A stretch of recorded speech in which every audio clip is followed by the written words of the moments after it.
तो हमको जो भी चीज़ हमको याद करते हैं, जिस तरीके से हम अपने मोबाइल की स्टोरेज में, मोबाइल भी बहुत सारे लोगों को तुमने देखे होंगे कि सही तरीके से एडजस्ट नहीं होते हैं। लैपटॉप होते हैं, फाइलें बनाते हैं लोग, और अगर उन फाइलों को सही एड्रेस नहीं दोगे और फिर आप उसमें से वीडियो, अपने फ़ोटो या कोई भी डॉक्यूमेंट निकालना चाहोगे तो नहीं निकाल पाओगे, क्योंकि वो आपने उनको प्रॉपर लिंकेज नहीं दिया हुआ है। अगर किसी स्टूडेंट के बारे में अगर आपको जानकारी चाहिए, यहाँ पर हर साल बच्चे आते हैं, है ना, हर सेमेस्टर में आते हैं, तो अगर हमें किसी प्रॉपर स्टूडेंट के बारे में जानना है आज से 10 साल पहले के, तो हमको 10 साल पहले ही जब वो बच्चा आया था तो हमें उसके बारे में डिटेल लेनी चाहिए थी। इसके पिता का, इसका नाम ये है, इसके पिता का नाम ये, इस सेमेस्टर का है, और इस बीए का है कि बीएससी का है, और इसने ये डिवीज़न प्राप्त करी थी और ये ऐसे चला गया। तो ये अगर हमारे पास पूरी डिटेल होगी तो हमसे कभी कोई पूछेगा कि सर हमारा रोल नंबर हमें नहीं मिल रहा है, तो हमने उसके आगे उसका रोल नंबर डाल दिया उस सेमेस्टर का, तो आपका रोल नंबर आपको मिल गया। हमने खोला, हमने ध्यान लगाया, हमने कंप्यूटर खोला, फटाक से बटन टाइप किए, पूरी डिटेल फटाक से वो फाइल निकल आई सामने। तो जो लोग किसी चीज़ को बिल्कुल एकदम एक्यूरेट तरीके से लिंकेज बनाते हुए किसी चीज़ को लर्न करते हैं, अपने पास रिकॉर्ड बनाते हैं, तभी तो रिकॉर्ड मिल सकता है। ऐसे ही आपकी अपनी ज़िंदगी है, आपके पास इतनी भारी स्टोरेज है, इतनी बड़ी तुम्हें हार्ड डिस्क मिली हुई है बढ़िया वाली, भगवान की दी हुई ऊपर वाले की, उसमें बहुत सारी चीज़ें आप सेव होती हैं। और एक ऐसा ये मोबाइल है, आपकी आंखें, यहाँ से ब्रेन आपका ऑटोमेटिक जो चीज़ आप देख रहे हो ज़िंदगी में, वो सब आपका क्या हो रहा है, सेव होता चला जा रहा है ऑटोमेटिक।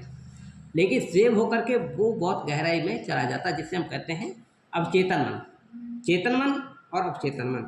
अवचेतन मन बहुत ही डीपली अनकॉन्शियस माइंड का वो हिस्सा है, 95% स्टोरेज वहीं चली जाती है। अब वहाँ से निकालोगे कैसे? अगर व्यवस्थित तरीके से आपने फाइल को सेव किया हुआ है, तो जैसे मैंने अभी आपको याद दिलाने की कोशिश की थी, हर्बर्ट स्पेंसर, बुद्धि के बारे में बात कर रहे थे हम, तो हर्बर्ट स्पेंसर ने सबसे पहले इस शब्द को दिया, कौन सी सन में दिया? 1900 में दिया। यानी 5 साल कम करके हमने 1895, तो आपने एक लिंकेज, 1895, तो एक लिंकेज बन गई, हर्बर्ट स्पेंसर हो गए, बुद्धि से संबंधित हो गए। तो जब तक हम किसी चीज़ को हम लिंकेज नहीं करेंगे, तब तक हम अपनी उस डीप मेमोरी में जाकर के हम उसको निकाल नहीं पाएंगे। तो वो डीप मेमोरी के लिए बहुत ज़रूरी है आप अपने सारे सिस्टम को आप कैटेगराइज करें। आप किसी भी चीज़ को देखते हैं तो पहले उसका निरीक्षण करें, यानी कि ऑब्जर्वेशन ज़रूर करें, और जब आप उसका ऑब्जर्वेशन कर लें, निरीक्षण कर लें, तो फिर उसका परीक्षण करने की कोशिश करें आके कि ये ऐसा दिख रहा है, क्या ये है भी ऐसा कि नहीं है। कि कोई कहे कि भैया हमने ये चीज़ देखी, ये क्या है, बोले कि देखने में तो कांच लग रहा है, तो अब इसको अब दूर से देख लिया तो क्या आपको पता चल जाएगा ये कांच ही कांच गारंटेड है, हो सकता है बाई चांस हीरा हो, कुछ हो। तो अब इसके लिए क्या करोगे, आप इसकी टेस्टिंग करोगे, यानी कि देख लिया, देखने के बाद इसका परीक्षण करोगे। तो कोई भी चीज़ आप जीवन में पढ़ते हैं, लिखते हैं, या जीवन में कहीं भी जाते हो, तो किसी भी जगह जाओ तो पहले वहाँ जाकर के निरीक्षण करो, अपनी बुद्धि का प्रयोग करना, यही तो है। निरीक्षण किया, ध्यान से देखा उसको, उसके बाद उसको ऑब्जर्वेशन किया, उस चीज़ को देखना, वहाँ आसपास के पूरे क्षेत्र का नज़ारा समझने की कोशिश की, समझते हुए किसी चीज़ को देखना समझने के साथ, इसे कहते हैं निरीक्षण।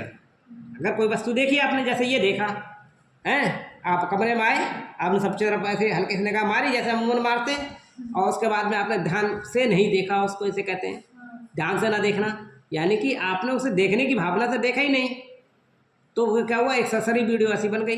और जब आपने उसको देखा इस कमरे में क्या क्या है, कौन कौन है, कि लड़कियां हैं कि लड़के हैं, किताब कौन सी रखी है, मेज पे क्या चल रहा है, क्या हो रहा है, इन सब चीज़ों को ध्यान से देखा, देखने के हिसाब से देखा, तो इसे कहेंगे हम निरीक्षण। और निरीक्षण के बाद जब आप सोफे पे बैठे, उन्हें कहीं सोफे पे बैठे तो पहले टटोल के आसपास हाथ वगैरह मार के देख लिया, कहीं कोई सांप अपना बैठा हो, तो ये परीक्षण भी करके देख लिया। तो ये पेपर वेट रखा था, बोले कांच का है, किसका, देखने में तो लग रहा है कांच का, उठा के देखा, चेक किया, बोले हाँ है, तो बोले ये तो है, तो खांची है, तो ये आपने परीक्षण कर लिया। जब ये सब दोनों चीज़ें कर ली, तब आप निष्कर्ष निकाल सकते हो कि ये कांच ही है। हैं। तो हर चीज़ का जब निष्कर्ष निकालोगे तो उस निष्कर्ष के साथ उसको कोडिंग के साथ में अपने पास सेव करके रख दो कि कब ज़रूरत पड़ जाए। उन्हें पूछा कभी किसी ने कि बोले आज तुम स्कूल गई थी? बोले हाँ हाँ गए तो थे। अब तुमने ऐसी ससरी से बोले तो ठीक है, तो सर मिले थे? तो अगर तुमने हमारे प्रति हमें देखने के साथ समय देखा है तो तुम्हें याद रहेगा हाँ सर मिले थे। और नहीं तो बोले याद ना, हमने तो और बहुत सारे सर थे वहाँ पे, तो हमने ध्यान नहीं दिया वो वाले सर हैं कि नहीं है। तो आपने देखने के हिसाब से ध्यान ही नहीं दिया। और अब ऐसे जब आपने पूरी चीज़ देखी, मैंने जो तरीका बताया, तो आप कह सकते हो कि सर मिले थे, सर ने पढ़ाया था, इस टॉपिक को पढ़ाया था, सर पढ़ा रहे थे, उनके हाथ में किताब थी या पेपर वेट था, वो चश्मा लगाए थे, उनके पास मोबाइल था, रिकॉर्डिंग कर रहे थे, पढ़ाई लिखाई के बारे में बात बता रहे थे, कुर्सी पर बैठे थे, शीशे वाली मेज थी, वहाँ पे सामान रखा हो, एक एक चीज़ के बारे में आप बता सकते हो। तो यानी कि आपका ये रिप्लाई निकल रहा है, यानी कि जो आपकी मेमोरी में चला गया था वो आप निकाल सकते हो।